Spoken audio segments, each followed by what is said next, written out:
काल जत मधल्या एका मंदिरात या ताई ब्लॉग करायला लागल्या होत्या, म्हणून सहज यांना भेटायला गेलो आणि यांच्यासोबत बोलणं केलं. तर यांचं बोलणं ऐकून मी स्वतः मोटिवेट झालो. आणि हे तुम्ही पण ऐका की या काय म्हणतात. ब्लॉग आता इंस्टासाठी करायला लागला, युट्यूबसाठी करायला? यूट्यूबसाठी किती महिने झाले करताय? एक 5-6 महिने झाले. एवढ्या लोकांमध्ये आपण जातोय, डायरेक्ट कॅमेरा ओपन करतोय आणि बोलायला चालू करतोय, नाही काय वाटत. अजिबात कधी नाही पहिल्यांदा असं कधी काय वाटलं का?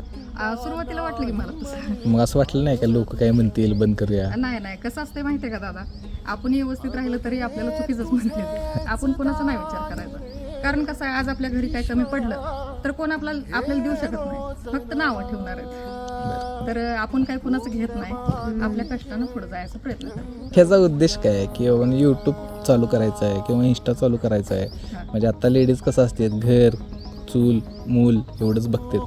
पण तुम्हाला वाटलं की बाबा आपण सोशल मीडियावर आलं पाहिजे, आपण काहीतरी केलं पाहिजे, ही सुरुवात कशी, म्हणजे कशामुळे असं वाटलं तुम्हाला? आपलं शिक्षण तर काही जास्त झालेलं नाही, तर आपल्या गरिबीतनं एक आपण काय तर करावं अशी माझी पण इच्छा झाली.